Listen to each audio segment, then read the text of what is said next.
هذا القرآن يوحدنا لطريق الخير يوجهنا الله تعالى أنزله ورسول الله معلمنا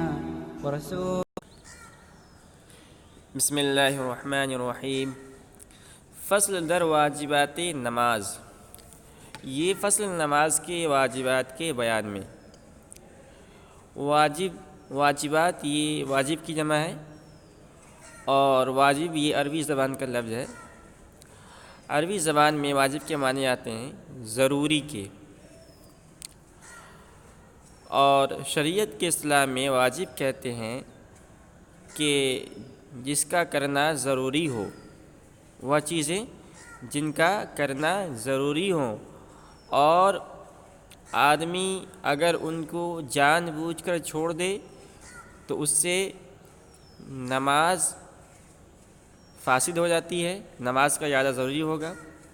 اور اگر آدمی بھول کر چھوڑ دے تو سجدہ سہو کرنا پڑے گا، سجدہ سہو کرنے سے نماز ہو جائے گی۔ تو یہاں سے نماز کے واجبات کو بیان کر رہے ہیں۔ صاحب کتاب کہتے ہیں کہ حضرت امام ابو حنیفہ رحمۃ اللہ علیہ کے نزدیک نماز کے واجبات 15 ہیں۔ تو کہتے ہیں فصل در واجبات نماز، یہ فصل نماز کے واجبات کے بیان میں۔ واجبات نماز نزد امام اعظم 15 چیز است۔ حضرت امام ابو حنیفہ رحمۃ اللہ علیہ کے نزدیک نماز کے واجبات 15 چیزیں ہیں۔ تو 15 چیزیں ہیں جو حضرت امام ابو حنیفہ رحمۃ اللہ علیہ کے نزدیک واجب ہیں۔ کیا کیا ہیں؟ یکے قرأت فاتحہ، نمبر 1 سورہ فاتحہ کا پڑھنا۔ اس سے پہلے ہم نے آپ کو بتایا تھا کہ حضرت امام ابو حنیفہ رحمۃ اللہ علیہ کے نزدیک مطلقاً قراءت کرنا فرض ہے۔ یعنی اگر نماز کے اندر آدمی نے ایک آیت کی بھی تلاوت نہیں کی، نہ سورہ فاتحہ پڑھا، نہ اس کے ساتھ سورت ملایا، تو وہ تارک فرض ہوگا، فرض کا چھوڑنے والا ہوگا۔ اور صرف فاتحہ کا پڑھنا اور صرف سورت کا ملانا، یہ دونوں الگ الگ واجب ہے۔ سورہ فاتحہ کا پڑھنا بھی واجب ہے، اور اس کے ساتھ سورت کا ملانا بھی واجب ہے۔ تو اگر کوئی صرف ایک آیت پڑھ لیتا ہے تو وہ فرض کا ادا کرنے والا ہوگا۔ یکے قرأت فاتحہ، نمبر 1 سورہ فاتحہ کا پڑھنا۔ دوم ضم سورت، دوسرا سورت کا ملانا۔ تو سورت کی ملانے کی 3 شکل ہے، یعنی سورت کا ملانا ہے سورت کو پڑھنا، کسی سورت کو پڑھنا۔ تو یا تو کوئی آدمی پوری ایک سورت پڑھ لے، یا ایک لمبی آیت پڑھ لے، یا 3 چھوٹی آیت پڑھ لے۔ دوم ضم سورت، نمبر 2 سورت کا ملانا، یا ایک آیت طویل و یا سے آیت قصیر، یا تو ایک بڑی آیت یا 3 چھوٹی آیت۔ اب کیا نماز کی چاروں رکعت کے اندر یہ سب فرض ہے؟ تو کہہ رہے اس کی تفصیل ہے۔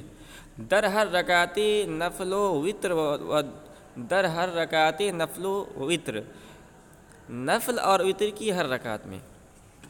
تو یہاں نفل سے مراد نفل میں سنت نمازیں بھی ہیں، سنت نمازیں بھی فقہا کے نزدیک نفل میں آتی ہیں، اگرچہ ان کا حکم الگ ہے۔ تو نفل نماز کی ہر رکعت کے اندر، اور وتر کی صرف وتر کی 3 رکعت کے اندر، یعنی وتر کی بھی ہر رکعت کے اندر، و 2 رکعت فرض، اور فرض کی 2 رکعتوں میں۔ تو یہ تفصیل ہے کہ فرض اگر نماز ہے تو صرف اس کی 2 رکعتوں میں سورت کا ملانا فرض ہے، اور وتر اور نفل کی تمام رکعتوں کے اندر فرض ہے۔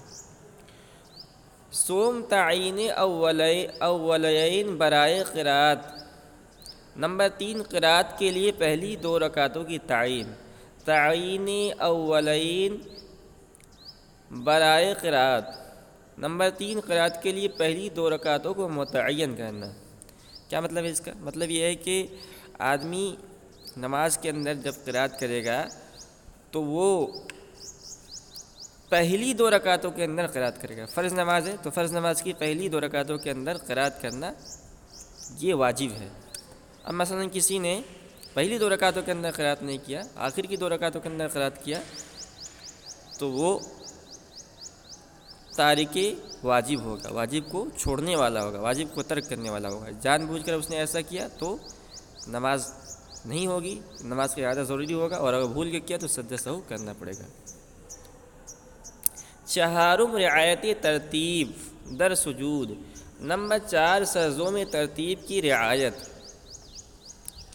تو سجدوں میں ترتیب کی رعایت کا مطلب یہ ہے کہ پہلے سجدے کے بعد دوسرا سجدہ کرے۔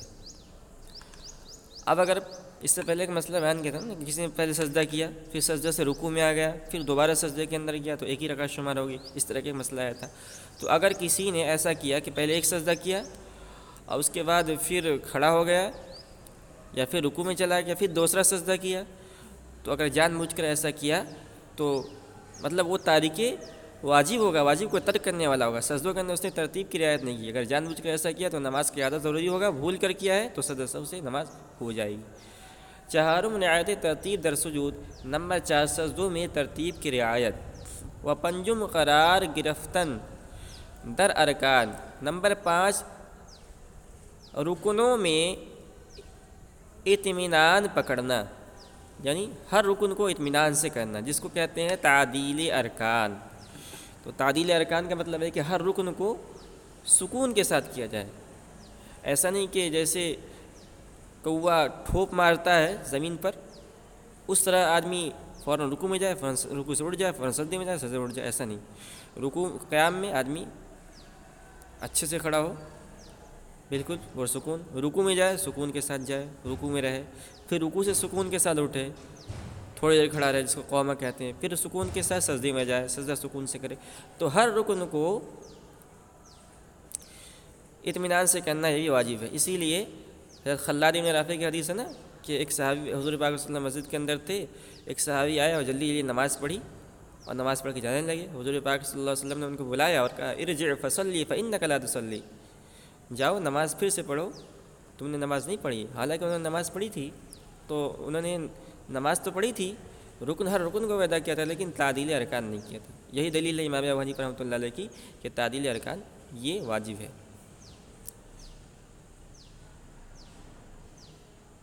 ششم قومہ، نمبر 6 قومہ۔ قومہ کہتے ہیں رکوع کے بعد کھڑے ہونے کو۔ تو اگر کوئی رکوع سے ڈائریکٹ سجدے کے اندر چلا جائے تو وہ تارک واجب ہوگا، واجب کو ترک کرنے والا ہوگا۔ رکوع کے بعد کھڑے ہونا، پھر کھڑے ہو کر پھر سجدے میں جانا، یہ واجب ہے۔ ہفتم جلسہ، نمبر 7 ہفتم جلسہ میانی ہر 2 سجدہ، نمبر 7 دونوں سجدوں کے درمیان بیٹھنا۔ تو دونوں سجدوں کے درمیان بیٹھنے کو جلسہ کہتے ہیں۔ تو اگر آدمی اس کو چھوڑ دے، یعنی چھوڑنے کا مطلب ہے کہ فوراً اٹھے، فوراً دوسرے سجدے کے لیے چلا جائے، تو وہ بھی تارک واجب ہوگا۔ جلسہ کہتے ہیں کہ دونوں سجدوں کے درمیان تھوڑی دیر بیٹھنا، تھوڑی دیر اگر نہیں بیٹھا جائے گا، نہیں بیٹھے گا تو جلسہ ہوگا ہی نہیں، تو واجب کا ترک کرنے والا ہوگا۔ یہاں تک بیان ہوگا۔ اب ایک مسئلہ بیان کرنا ہے فتاوی قاضی خاں سے۔ یہ 7 نماز کے واجبات بیان کیے، اب فتاوی قاضی خاں یہ ایک فقہ حنفی کی بہت ہی معتبر کتاب ہے، فتویٰ کی کتاب ہے، بہت سارے اہم مسائل لکھے ہوئے ہیں۔ تو اس کے اندر ایک مسئلہ لکھا ہوا ہے، اس کو ذکر کر رہے ہیں۔ در فتاوی قاضی خاں گفتہ، کہہ رہے فتاوی قاضی خاں میں لکھا ہوا ہے کہ اگر مصلی از رکوع و سجدہ رفت، کہ اگر نماز پڑھنے والا رکوع سے سجدہ میں جائے، یعنی قومہ نہیں کیا، وقومہ نہ کرد، اور قومہ نہ کرے، نماز نزد ابی حنیفہ و محمد جائز باشد، تو حضرت امام ابو حنیفہ اور امام حنیفہ اور امام محمد کو طرفین کہا جاتا ہے۔ تو نماز نزد ابی حنیفہ محمد جائز باشد، تو حضرت امام ابو حنیفہ اور امام محمد رحمۃ اللہ علیہ کے نزدیک نماز درست ہو جائے گی۔ اور بروئے سجدہ سہو واجب است، اور اس پر سجدہ سہو واجب ہوگا۔ کیوں؟ کیونکہ اس نے ایک واجب کو ترک کر دیا ہے، اور ایک واجب کیا ہے؟ قومہ۔ تو یہ اس صورت میں ہے جب کہ اس نے بھول کر کیا ہو، اور اگر جان بوجھ کر دیا تو نماز کا ادا کرنا پڑے گا۔ ہشتم قاعدہ اولا، نمبر 8 قاعدہ اولا۔ تو ہم نے بتایا تھا اس سے پہلے نماز کے فرائض میں کہ قاعدہ آخیرہ یہ فرض ہے، صاحب کتاب نہیں بتایا تھا، اور وہاں ہم نے آپ کو بتایا تھا قاعدہ اولا یہ واجب ہے. تو قاعدہ اولا یعنی اگر 4 رکعت والی نماز ہے تو ہی قاعدہ اولا تصور ہوگا، اور اگر 2 رکعت والی نماز ہے تو اس کے اندر تو قاعدہ اخیرہ ہی ہوگا. ایک ہی قاعدہ ہوتا ہے. قاعدہ کہتے ہیں نا 2 رکعت پر بیٹھنے کو. 2 رکعت کے بعد جو ہم اتحیات کے لیے بیٹھتے ہیں نا تو اس کو کہتے ہیں قاعدہ. تو اگر 4 رکعت والی نماز ہے تو 2 مرتبہ بیٹھنا پایا جائے گا. تو پہلے وہ بیٹھنے والے کو قاعدہ اولا کہتے ہیں اور دوسرے بیٹھنے کو قاعدہ اخیرہ کہتے ہیں. تو اگر 4 رکعت والی نماز ہے تو اس میں قاعدہ اولا یہ فرض ہے، یہ واجب ہے، اور قاعدہ اخیرہ یہ فرض ہے. نہم تشہد خواندن در آ. نمبر 9 قاعدہ کے اندر تشہد پڑھنا ہے. تو یہ تشہد بھی واجب ہے. وہم پے بپے ارکان گزاردن. اسی طرح پے در پہ بلا تاخیر ارکان کو ادا کرنا. تو پے در پہ کا مطلب ہے بلا تاخیر، ایک رکن کے بعد دوسرے رکن کو ادا کرنا. تو یہ بھی واجب ہے. اب اسی پر ایک مسئلہ متفرع کر رہے ہیں. بس اگر رکوع مقرر کرد یا سجدہ کرد، لہٰذا اگر کسی نے 2 بار رکوع کیا یا سجدہ کرد یا 3 سجدے کیے یا بعد تشہد اولا درود خواند یا تشہد اولا کے بعد درود پڑھ لیا، ودر قیام رکعت ثالثہ دیر شدہ اور تیسری رکعت کے لیے کھڑے ہونے میں دیر ہو گئی، سجدہ سہو لازم آیت، تو سجدہ سہو لازم آئے گا. تو کیوں سجدہ سہو لازم آئے گا؟ اگر کسی نے مثال کے طور پر 4 رکعت والی نماز کوئی پڑھ رہا ہے اور 2 رکعت پر اس نے قاعدہ کیا، قاعدہ کرنے کے بعد اتحیات اسے پڑھنا چاہیے تھا نا، مگر اتحیات پڑھنے کے بعد اس نے اللہم صلی علی محمد پڑھ لیا، تو فقہا کہتے ہیں کہ اس پر سجدہ سہو واجب ہو جائے گا. کیوں واجب ہوگا؟ اس لیے کہ اس نے پیدر پہ یعنی ارکان کے اندر تاخیر کر دی. تو اسے چاہیے تھا کہ تشہد کے بعد فوراً قیام، تشہد کے بعد یعنی اتحیات پڑھنے کے بعد فوراً دوسرا رکن تھا قیام، تو اس نے اس قیام کے اندر تاخیر کی کہ درود شریف میں لگ گیا، تو اس کی وجہ سے سجدہ سہو واجب ہو جائے گا. تو اسی طرح اگر کسی نے 2 رکوع کر لیا تو اس پر بھی سجدہ سہو واجب. کیوں واجب ہوگا؟ اس لیے کہ رکوع کے بعد فوراً دوسرا ایک رکن ہے کیا؟ قوما، اس کے بعد سجدہ، تو اس نے اس کے اندر تاخیر کر دیا، اس کی وجہ سے سجدہ اس پر واجب ہو جائے گا. یازدہم تشہد خواندن در قاعدہ اخیرہ. کہہ رہے نمبر 11 قاعدہ اخیرہ میں تشہد پڑھنا. تو قاعدہ اخیرہ میں تشہد پڑھنا یہ بھی واجبات میں سے ہے. 12 قرات بجہر خواندن امام را در 2 رکعت فجر و مغرب و عشاء و جمعہ و عیدین. کہہ رہے کہ 12 نمبر 12 قرات بجہر خواندن. قرات بجہر خواندن امام را، امام کو زور سے قرات کرنا. تو زور سے قرات کرنا، امام کو زور سے قرات کرنا یہ واجب ہے. اب کن کن جگہوں میں واجب ہے اس کو بیان کر رہے ہیں. در 2 رکعت فجر و مغرب و عشاء و جمعہ و عیدین. فجر، مغرب، عشاء، جمعہ اور عیدین کی پہلی 2 رکعت کے اندر، 2 رکعتوں میں، تو یہ واجب ہے. تو اگر کسی نے اس کے خلاف کیا یعنی فجر، مغرب، عشاء، جمعہ اور عیدین کی پہلی 2 رکعت میں اس نے کیا کیا؟ جہر سے قرات نہیں کیا، سرن قرات کیا، تو سجدہ صحیح واجب ہو جائے گا اگر بھول کر کیا ہے تو. وخفیہ خواندن در ظہر و عصر و نوافل روز. اور آہستہ آہستہ پڑھنا، سرن قرات کرنا ظہر، عصر اور دن کے نوافل میں. تو دن کے نوافل میں سنت بھی آ گئی. تو مثال کے طور پر ظہر کی سنت ہے، فجر کی سنت ہے، فجر کی سنت تو رہنے دیجیے، ظہر کی سنت ہے اور عصر کی سنت ہے. تو ان سب کے اندر اور دین کے اندر جو آدمی نفل نماز پڑھے تو اس کے اندر آہستہ آہستہ قرات کرنی چاہیے، یہ واجب ہے. 13 خروج از نماز بلفظ سلام. نمبر 13 نماز سے لفظ سلام سے خروج کرنا. اس سے پہلے نماز کے فرائض آئے تھے تو اس کے اندر ہم نے بتایا تھا آپ کو کہ خروج بسنعہ، یعنی آدمی کو اگر نماز سے نکلنا ہے تو آدمی اپنے کسی بھی فعل سے نماز سے نکل سکتا ہے، ہر وہ فعل جو نماز کے مخالف ہو. جیسے آدمی قاعدہ آخری میں بیٹھا ہے اور اس نے تشہد پڑھ لیا، درود شریف پڑھ لیا، اب اس کو نماز سے نکلنا ہے، تو اگر وہ کھانا کھا کر نکل جائے تو بھی نماز مکمل ہو جائے گی، فرض ادا ہو جائے گا. چل کر نکل جائے تو بھی اس کی نماز پوری ہو جائے گی، فرض ادا ہو جائے گا. لیکن وہ واجب کا ترک کرنے والا ہوگا. واجب یہ ہے کہ لفظ سلام السلام علیکم ورحمۃ اللہ وبرکاتہ کہہ کے نماز سے نکلنا جائے. 13 خروج از نماز و لفظ سلام. نمبر 13 نماز سے لفظ سلام کے ساتھ نکلنا. 14 قنوت وطر. نمبر 14 وطر کے قنوت پڑھنا. 15 تکبیرات عیدین. نمبر 15 عید الفطر اور عید الاضحیٰ کی تکبیریں. تو عیدین میں عید الفطر اور عید الاضحیٰ دونوں آتی ہیں، تو اس کے اندر جو تکبیریں ہیں وہ بھی واجب ہے.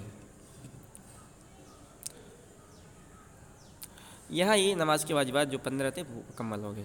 اب دیکھیے ایک مسئلہ یہ ہے کہ حضرت یہ جو تقسیم ہے نا کہ نماز کے فرائض ہیں الگ ہیں، نماز کے واجبات الگ ہیں، یہ تقسیم 4 ائمہ میں سے امام ابو حنیفہ، امام احمد بن حنبل، امام شافعی اور امام مالک، یہ 4 جو ائمہ ہیں، ان 4 ائمہ میں سے یہ تقسیم صرف امام ابو حنیفہ رحمۃ اللہ علیہ کی نزدیک ہے. دیگر ائمہ اس طرح تقسیم نہیں کرتے کہ یہ فرض ہے یہ واجب ہے، ایسا نہیں کرتے. ان کے نزدیک یہ سب کے سب فرض ہے. نزد امام اعظم فرض از واجب جدا است. امام ابو حنیفہ رحمۃ اللہ علیہ کے نزدیک فرض واجب سے الگ ہے. از ترک فرض نماز باطل شود. فرض کے ترک سے نماز باطل ہو جاتی ہے. از ترک واجب بسہو سجدہ سہو واجب شود. اور واجب کے ترک سے اگر وہ سہون ہو سجدہ سہو واجب ہوتا ہے. پس اگر سجدہ سہو کر نماز درست شد. پس اگر سجدہ سہو کر لیا تو نماز درست ہو گئی. وہ اگر سجدہ سہو نہ کرد اور اگر اس نے سجدہ سہو نہیں کیا یا واجب را عمدن ترک کرد یا واجب کو جان بوجھ کر چھوڑ دیا. واجب اس کے نماز را یادہ کند تو اس نماز کا یادہ واجب ہے. تو یہ وہی پرانا مسئلہ ہے. مطلب خلاصہ اس کا یہ ہے کہ امام ابو حنیفہ رحمۃ اللہ علیہ اس طرح تقسیم کرتے ہیں کہ فرائض کے چھوڑنے سے نماز نہیں ہوتی ہے، نماز باطل ہو جاتی ہے. اور واجبات کے چھوڑنے سے اگر جان بوجھ کر چھوڑا ہے تو نماز باطل ہو جائے گی. اور اگر سہون چھوڑا ہے تو سجدہ سہو کر لیا تو نماز ہو جائے گی. اور اگر سجدہ سہو نہیں کیا تو بھی نماز باطل ہو جاتی. یہ مسئلہ امام ابو حنیفہ رحمۃ اللہ کے نزدیک ہے. دیگر ائمہ در فرض و واجب فرق نمی کنند. دوسرے ائمہ فرض اور واجب میں فرق نہیں کرتے ہیں. تو دوسرے ائمہ کے اندر امام احمد بن حنبل، امام شافعی اور امام مالک رحمۃ اللہ علیہ آتے ہیں. مگر آ کے سجدہ سہو از ترک بعض واجبات و بعض سنن گویند. مگر یہ کہ سجدہ سہو از ترک بعض واجبات، بعض واجبات و بعض سنن اور بعض سنتوں کے ترک پر سجدہ سہو واجب قرار دیتے ہیں. مگر آ کے سجدہ سہو از ترک بعض واجبات و بعض سنن گویند. مگر یہ کہ بعض واجبات اور بعض سنتوں کے ترک پر وہ بھی سجدہ سہو کو واجب قرار دیتے ہیں. تو مطلب یہ کہ ان کے یہاں تقسیم تو نہیں ہے، مگر وہ بھی یہ کہتے ہیں کہ کچھ مسائل ایسے بیان کرتے ہیں کہ کسی نے مثال کے طور پر کچھ واجبات چھوڑ دی یا کچھ سنن چھوڑ دیے تو وہ بھی سجدہ سہو کو مانتے ہیں، سجدہ سہو کو واجب قرار دیتے ہیں. مطلب یہ ہے کہ بعض مسائل کے اندر ان کے یہاں بھی سجدہ سہو واجب ہوتا ہے، مگر وہ فرض واجب کے اندر ترک نہیں کرتے ہیں کہ یہ فرض چھوڑنے سے نماز باطل ہو جاتی ہے اور یہ فرض چھوڑنے سے نماز یہ واجب چھوڑنے سے اگر سہون چھوڑا تو نماز سجدہ سہو کرنا پڑے گا. اس تفصیل کے ساتھ وہ نہیں کہتے ہیں.